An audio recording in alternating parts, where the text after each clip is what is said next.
It's time for the 1,000 mile, actually 1,069 mile update on the 2025 Toyota Tacoma. I've had this thing for obviously over 1,000 miles now, so how in the heck is it doing?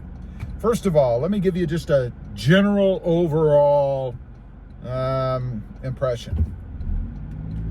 Gotta say, this is my fourth gen, as many of you may know, because frankly, I bought the right one the first time. I put a level lift on it, and it kind of messed it up, in my opinion. So I wanted to try a TRD off-road.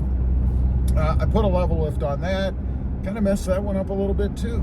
And it was different places that did it. So, and what I mean by messed it up is it developed some sort of a clunking thing. When I would turn the wheel, backing up or going forward, it would make a clunk sound. It was very strange. Or when I would stop, like brake to a stop, it would make a clunking sound. I don't know, it was just odd to me.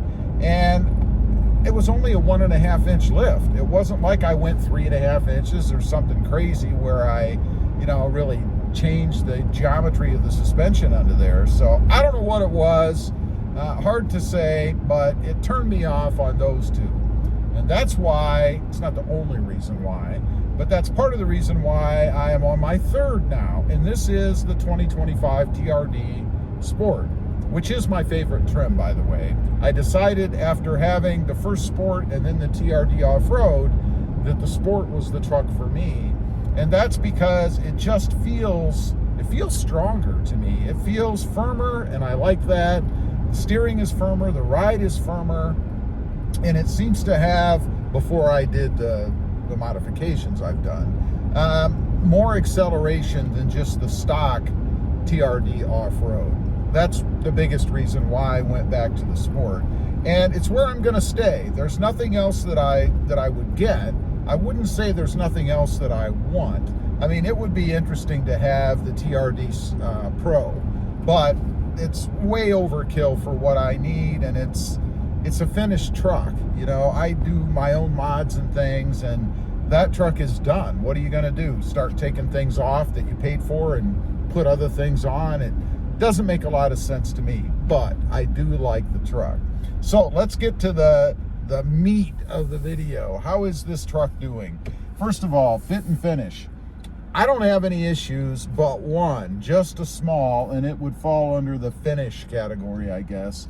And that is that on each corner of the hood, right at the edge, there's an area where it looks like they set the hoods up to dry, and the paint kind of ran a little bit, dried in a little bit of a rough bubble, and it's not good. And it's been that way on every third gen that I've had, including this one. It's not as bad on this one, but it's still there. So obviously Toyota has some kind of a problem with the way that they paint the trucks. And I'm not talking about the quality of the paint or the thinness of the paint or any of that stuff. I'm just talking about the process. Something's wrong. Otherwise, everything else on this truck has been perfect. I haven't had any issues.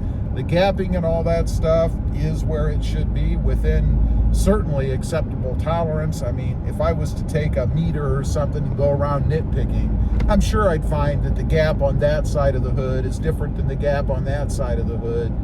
Some people complain about the gapping on the tailgate. The tailgate is floating, in essence. It sits in two brackets, and it kind of moves back and forth a little bit. So obviously it's never going to be the same. An invalid complaint, in my opinion. The interior, no issues on the inside of the truck for me. It's been rock solid. I don't even have those little scratches and things that people complain about with the seat belt. The doors and things, I've seen people or heard people complain about scratches on the doors and things. I don't really have any of that either. It's been rock solid for me. Everything fits together well. I don't have any rattles or materials that are squeaking, things like that. Maybe I just got lucky, I don't know, but it has been very solid for me so far. So I'm very happy about that. As far as the performance of the truck, I mean, come on, it's quicker, It's like I mentioned, firmer than the other truck. It just feels like a stronger truck. It's really what the Tacoma should have been, I think, with the third gen. For some reason, Toyota geared that thing or tuned that thing in such a way that it just wasn't very good. They took care of that in this model. We've got really everything that we need. There's no issues with it. And it can certainly be further enhanced by adding things like, the Banks intake or the boost tubes or the pedal monster, all those things that, are fun to add and increase the capabilities of the truck. Spot on. Love it from that perspective. Have I had any of the recalls or anything that are out there? And there's really very few. There's a couple of TSBs, and I think people get confused when there's a technical service bulletin versus a recall. Two different animals, really.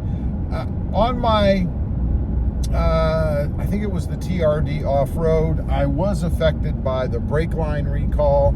That's where the brake line in the back stuck too far into the wheel and could potentially get damaged if anything got inside that wheel. I never did take it in for that because, frankly, I never received anything telling me to take it in. If you're not familiar, Toyota did do that recall, or is doing it in phases. So you'd have to fall within whatever phase they're on before you'd be able to take it in. So I haven't had any of that. No transmission problems, certainly no engine problems, just really nothing. The way that the truck should be, the way that any new vehicle should be when you buy it, right? I've had a couple people mention issues with the screen. I think Toyota does have a recall right now on the infotainment screen. I haven't noticed anything about that on mine. I haven't gotten any recall notifications informing me of any problem with mine, so I don't really have any issue with that either. Just a good, solid truck. And it's funny, if you listen to a lot of the complainers out there, I don't know, you'd think that the truck was a piece of crap, right? It's simply not true, and I think the reason that there's this, I guess, push out there from those kind of people, you don't hear from the positive people, and it's typical. When things are going well and there's no issues with anything, people just don't talk about it. So I'm talking about it. The truck has been spot on perfect so far.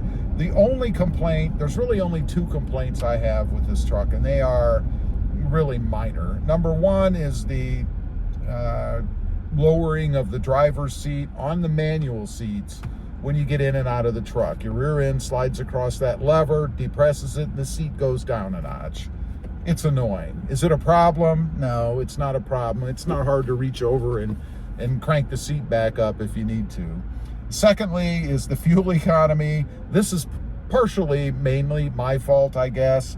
I'm getting 14.2 miles per gallon right now. It's horrid, I know, but it's my fault. I did put the E-rated tires on here, so I'm pulling around more weight.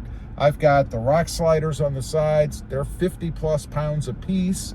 I put the cover on the back. It probably weighs, I don't know, about 70 pounds, maybe 50 to 70 pounds, something like that. I've put some steel bracketry on here and D-rings. They're not light. When you add all of them together, I put two in the front and two on the back, you're probably talking about, I don't know, maybe 20 pounds, something like that. So part of that's my fault. I will again say that having the bank stuff on here helps a little bit. I have had people report that they've seen an increase on a normal truck without E-rated tires of 1 to 2 miles per gallon. So I've kind of eaten up that negative MPG factor of minus 1 to 2 miles per gallon because of those E-rated tires. Anyway, just wanted to get on, give you an update, let you know how the truck's doing. Mine is doing fantastic. I really couldn't ask for anything more except for maybe a little better fuel economy. Thanks for watching. Stay safe out there, and don't forget, click that subscribe button. Bye.